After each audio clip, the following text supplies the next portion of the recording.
GS planet YouTube channel by Vivek sir. मैं विवेक कुमार गुप्ता फिर एक बार स्वागत करता हूं आपके अपने इस चैनल में। और आज हम अलाउद्दीन के बारे में पढ़ेंगे, जिसके बारे में हम पहले वीडियो में कुछ बातें पढ़ चुके हैं, जहां हमने पढ़ा था अलाउद्दीन के सैन्य सुधारों के बारे में, अलाउद्दीन के रेवेन्यू सिस्टम के बारे में और अलाउद्दीन के बारे में कुछ अन्य जानकारियां। आज के वीडियो में हम देखेंगे उससे आगे की कुछ बातें जो बहुत ही महत्वपूर्ण है आपके एग्जाम की दृष्टि से। तो आपने देखा कि अलाउद्दीन एक महत्वाकांक्षी शासक है जो अपने चाचा जलालुद्दीन खिलजी की हत्या कर शासक बना है और जिसकी इच्छा है कि पूरी दुनिया को जीता जाए। तो जीतने के क्रम में उसने एक बहुत बड़ी सेना इकट्ठा कर ली है, इतनी बड़ी सेना कि जिसके बारे में बर्नी कहता है कि इतनी बड़ी सेना को कम से कम न्यूनतम वेतन दिया जाए, टैक्स लगा के लगाया हुआ सारा पैसा खर्च कर दिया जाए, इवन देन जिन सोने चांदी के बर्तनों में अलाउद्दीन खाता उन्हें भी सिक्कों में बदल दिया है, तब भी खजाना 4-5 साल से ज्यादा नहीं चलेगा। तो अलाउद्दीन के सामने दो चैलेंजेस हैं। पहला चैलेंज है कि सेना भाग ना जाए और दूसरा चैलेंज है कि कम खर्चे में सेना को कैसे बरकरार रखा जाए। तो भाई उसने इसके लिए फिर बाजार व्यवस्था लागू की। तो आपसे पहले उससे पूछा जाए कि किसने दिल्ली सल्तनत में या मध्यकालीन इतिहास में किसने मार्केट सिस्टम या बाजार व्यवस्था को इंट्रोड्यूस किया या बाजार पर नियंत्रण कर लिया। दोनों बातें कही जा सकती, व्यवस्था को लागू किया या नियंत्रण कर लिया। तो आंसर होगा अलाउद्दीन खिलजी। उसने क्या किया इसके तहत? उसने सबसे पहला काम तो यह किया है कि सभी वस्तुओं के मूल्य निश्चित कर दिए। मूल्य फिक्स है, कोई भी ज्यादा बढ़ा हुआ मूल्य नहीं ले सकता है। इसका मतलब कि आपको बिल्कुल फिक्स और सही रेट पर वस्तुएं मिलनी है। उसने प्रत्येक वस्तु के लिए पृथक पृथक बाजार, अलग अलग बाजार निश्चित किए हैं ताकि लोगों को आसानी हो जाए। उसके बाद उसने एक बात और की है, उसने वस्त्र के लिए, कपड़ों के लिए सराय अदल नामक बाजार गठित किया है। तो पूछा गया कई बार कि सराय अदल बाजार किसका था? सराय अदल जो बाजार है वो अलाउद्दीन ने गठित किया, first question. And the second question is that कि यह मार्केट वस्त्रों के लिए था। उसने देखा कि बाजार को कंट्रोल और करने के लिए एक सिस्टम होना चाहिए। तो उसने पहला काम तो ये किया, वस्तुओं के मूल्य तय हों अलग अलग बाजार में। तीसरी बात उसने देखा कि बाजार में वस्तुएं हमेशा अवेलेबल हों, क्योंकि अगर बाजार में वस्तुएं हर समय अवेलेबल नहीं होंगी तो जाहिर है डिमांड ज्यादा, सप्लाई कम, तो वस्तुएं महंगी हो जाएंगी, जिससे सैनिकों को फिर अधिक वेतन देना पड़ेगा।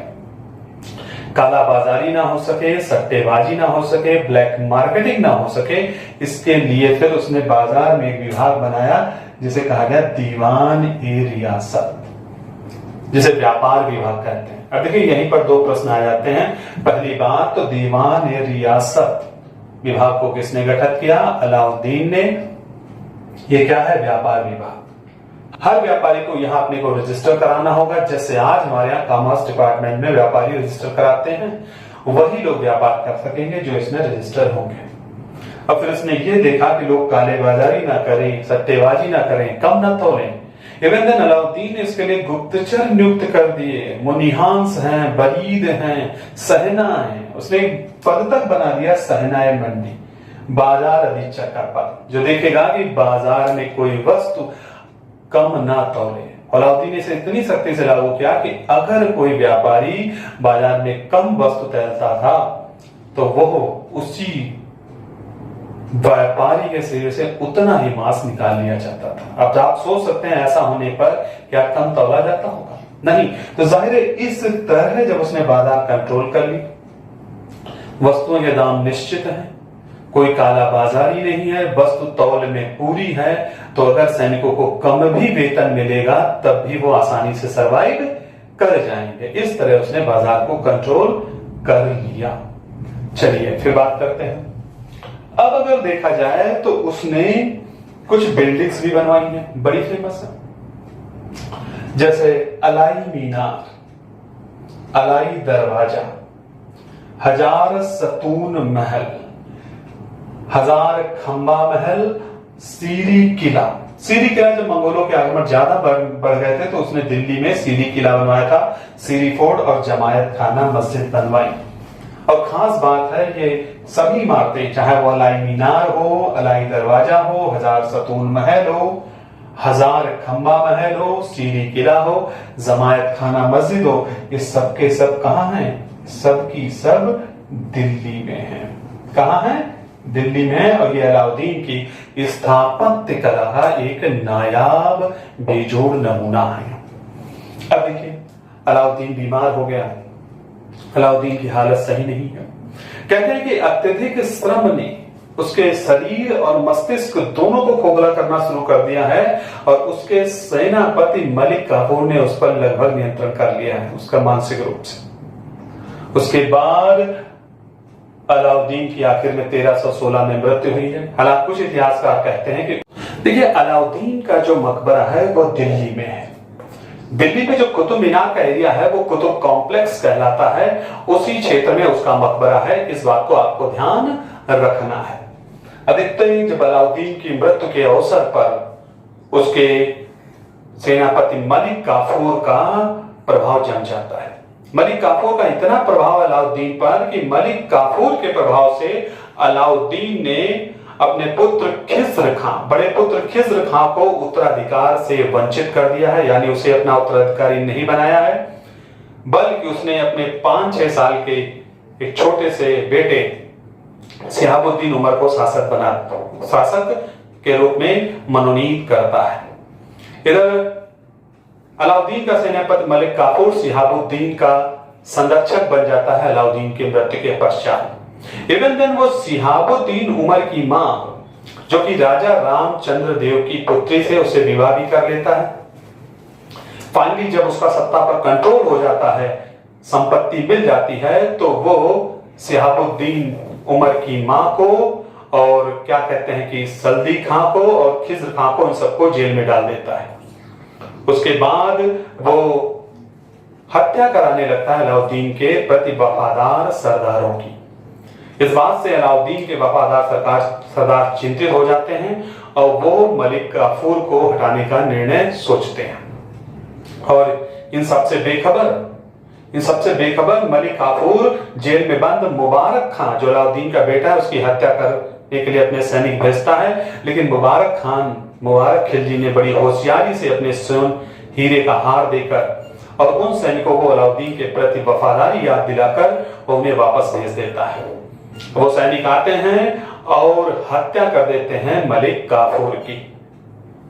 इस तरीके से मलिक काफूर का 35 दिनों का जो शासन है वो अंत हो जाता है, समाप्त हो जाता है।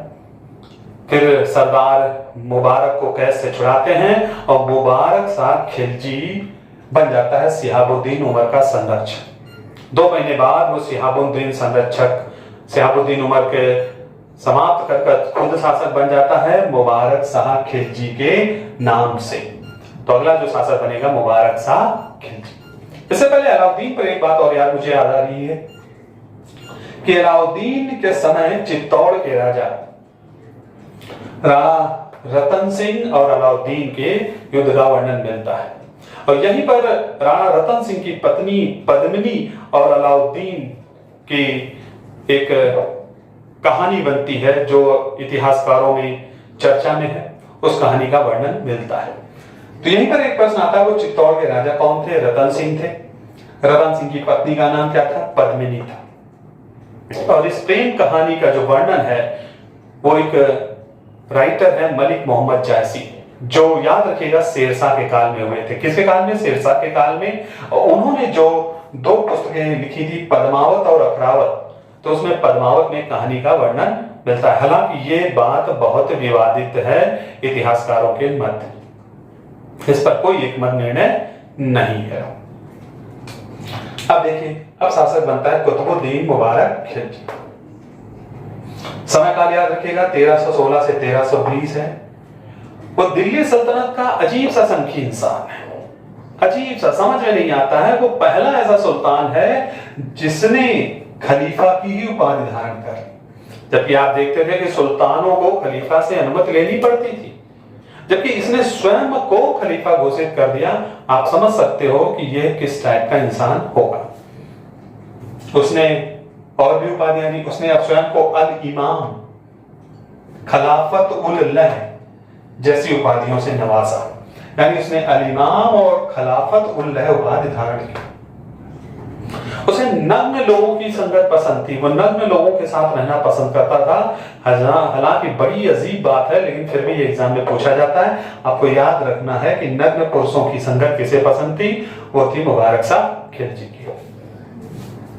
वो स्त्रियों के वस्त्र पहनता था और इवन देन कभी कभी वो वस्त्र पहनकर ही दरबार में आ जाता था। इवन देन कभी कभी इतिहासकार लिखते हैं कि दरबार में नग्न दौड़ा भी करता था। समझ में नहीं आता कि ऐसे शासक को 4 साल कैसे बर्दाश्त कर लिया गया। खैर जो भी हो, अब हुआ क्या, उसकी एक सबसे बड़ी जो गलती रही, शासन उसने क्रूरता से शुरू किया, लेकिन एक सबसे बड़ी गलती ये रही कि एक शख्स था खुसरो साहब। खुसरो साहब पर उसका बहुत ज्यादा विश्वास था। इवन देन उसने खुसरो को अपना वजीर नियुक्त कर दिया है। क्या नियुक्त कर दिया? वजीर नियुक्त कर दिया है। इसी खुसरो ने एक दिन मौका पाकर मुबारक शाह की हत्या कर दी। यही खुसरो जो है वो खुसरो शाह नाम से सुल्तान बना। तो कौन बना? खुसरो शाह सुल्तान बना। कुछ बातें हम खुसरो शाह पे देखते हैं। देखिए, खुसरो शाह नासरुद्दीन खुसरव शाह। आप टाइम देख सकते हैं, बहुत कम है, मजाक सा लग रहा है। 15 अप्रैल 1930 से 7 सितंबर 1320। हुआ क्या है कि नासरुद्दीन खुसरव शाह एक्चुअली में एक हिंदू धर्म से परिवर्तित मुसलमान था। कहते हैं बचपन में ही उसने मुस्लिम धर्म स्वीकार कर लिया था और उसने स्वयं को पैगंबर का सेनापति कहा। इतना सब होने के बावजूद भी उसके दुश्मनों ने उसे इस्लाम का शत्रु और उसे इस्लाम के लिए खतरा बताया है। ये बात आपको दिमाग में रखनी। उसके शत्रुओं ने उसे इस्लाम के लिए खतरा, इस्लाम का शत्रु बताया है। अब देखिए उसने क्या किया है कि उसने अलाउद्दीन के परिवार के प्रति वफादार सरदारों को समाप्त करना शुरू कर दिया है और कुछ सरदारों को उसने पद देकर अपने पक्ष में मिला लिया है और धार्मिक रूप से एक सूफी संत निजामुद्दीन औलिया का आशीर्वाद लिया है, यानी उन्हें भी अपना समर्थक बना लिया है। निजामुद्दीन औलिया, जिनका उस समय समाज में बड़ा नाम था, जनता उनसे स्नेह रखती थी, यानी एक तरीके से उसने इस तरह जनता का समर्थन जुटाना चाहा और वो निजामुद्दीन औलिया का शिष्य बन गया। लेकिन इस बात को लेकर कुछ तुर्क सरदारों में खुशी नहीं थी। वो तुर्कों की जातीय श्रेष्ठता में विश्वास करते थे।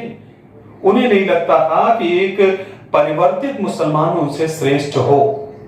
नहीं मानते थे कि परिवर्तित मुसलमान उनसे अधिक श्रेष्ठ हो, तो उसके विरुद्ध विद्रोह करने की कोशिश की, लेकिन वो विद्रोह सफल नहीं हो पाया। बड़े सरदार समर्थन में नहीं आए, तो इस बात का फायदा उठाया है दीपालपुर के गवर्नर, जो सीमा रक्षक भी था उस समय, बॉर्डर पर सिक्योरिटी कर रहा था, वो नाम था गाजी मलिक।